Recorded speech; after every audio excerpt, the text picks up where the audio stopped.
I'll go ahead and start by introducing Lexi.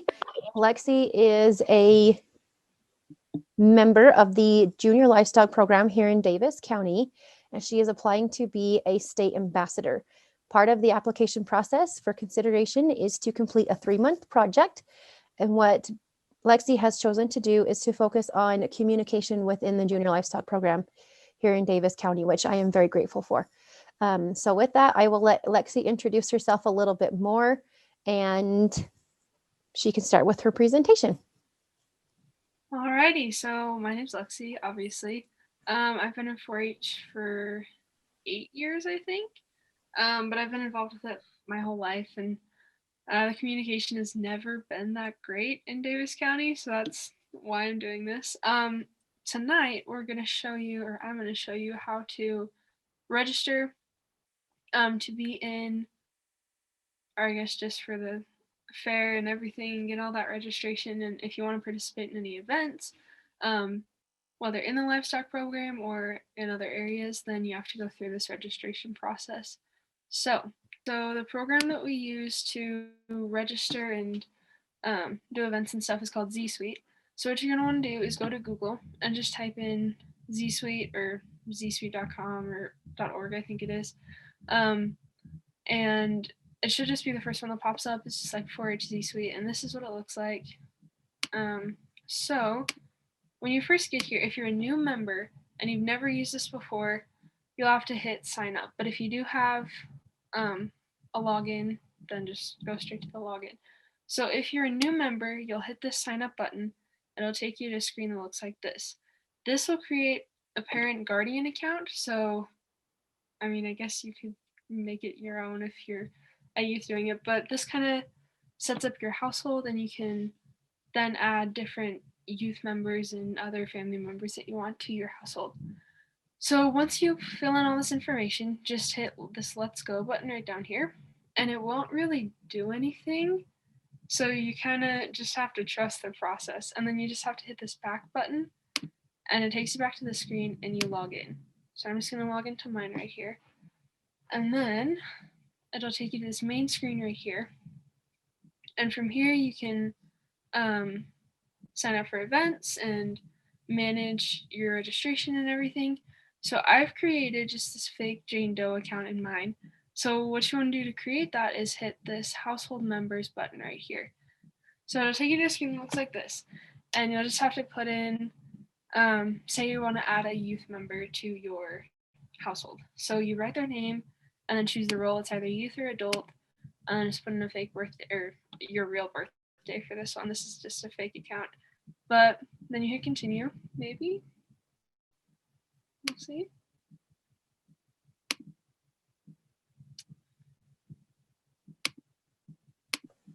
Try clicking the blue continue enrollment. There we go. Okay, so it'll take you to a page that looks like this, and this is just more information. Just fill in all of this, however it's relevant for you, and then hit next right here. It'll take you to a waivers form. You can read through all of this, and then down at the bottom, you just have to have you and your parent sign it electronically. And then the last page right here is the most important part. So if you want to receive updates and emails from the livestock program, I think Jenna sends those out. You just have to hit, so first you hit add club, and then if you are in a club, you can hit whatever club that is. They should all be in here. If they're not listed, hit this first one right here. It says not listed. And if you don't belong to a club, hit independent study. If you have another club, you can hit add club, and then however many you want in there. So then right here is the most important part. Select one or more project areas. So if you want to get information and updates and emails, you have to click animals, the livestock large, sheep, goats, swine, beef, dairy, because that's a livestock program. So make sure you click that, and then once it looks like this, you're all good to go, and you can hit add to cart, and that should take you to, there's just a small fee you have to pay.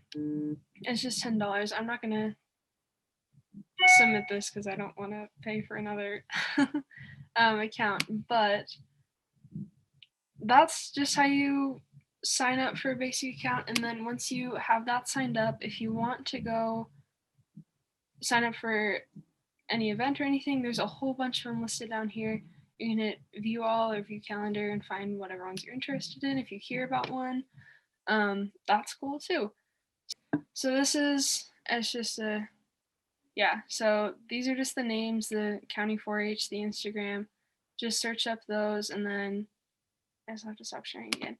Anyway, so you can just on any social media site, they just have the Facebook and the Instagram, and yeah, so there's that if you want to. They post updates and events for.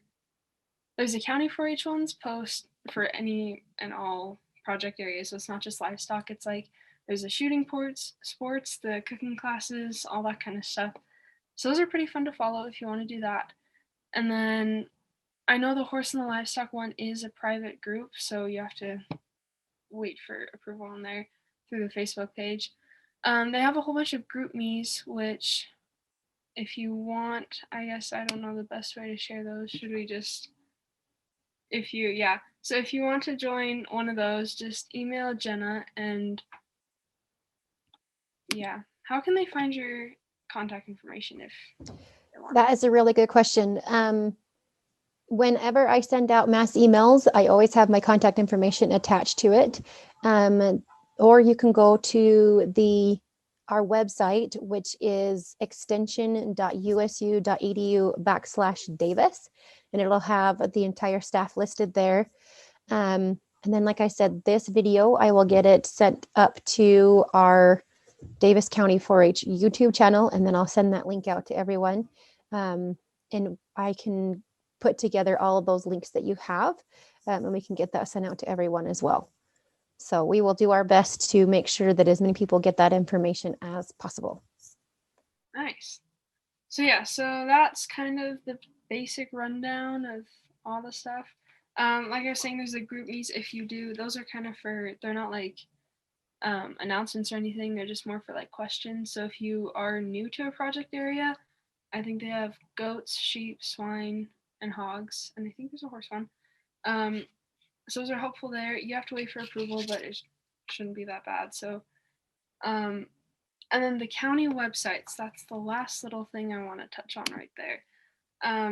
Let's see if I can pull this up. So we have both county and state websites that are actually really helpful. Let's see. Here we go. So this is the state one. The state one is a pretty generalized, all over Utah kind of thing. The county one is a lot more specific to what our county is doing. But the Utah 4-H, that's what it's called, state one, it gives a super cool kind of like who we are, what we do, get involved, these things right here. And it gives a fun little kind of background to 4-H if you ever want to look at that. And there's a whole bunch of like get involved and different events like that. And it goes through some pretty fun stuff if you want to check it out. The county one is this this one's a lot more specific to Davis. So if you have questions or like you want to find, they have a whole bunch of information on the projects. So if you go to the livestock project, you can click on these hyperlinks and find out tons of information and fun stuff about those. And oh, here's Jennifer's information if you want that. And so those are kind of just a basic rundown. You can have fun exploring those if you have any questions. And yeah, I think that's it. Excellent. Thank you, Lexi. I think that was awesome. So as you can see, it's been really frustrating and hard for me to hear that so many people aren't getting emails, because I have created so many channels and ways to get the information out. So we will do our best to get information out to as many people as possible. But with this so the Z Suite is new this year to all of Utah 4-H. And the way that email system is set up, I hope that is going to make a big difference as people are enrolling in their project areas. We're using that as my email list, so it's getting up to date. As soon as people enroll, it adds them to that email list, and So I'm hoping that with that change from the 4-H online that we've used in the past, we'll be able to capture a lot more of the new members coming into the program, especially so that they're not getting lost in the shuffle, which is very, very helpful. So thank you so much, Lexi, for putting this together. And thank you for choosing to focus on this for your state ambassador project. We are rooting for you.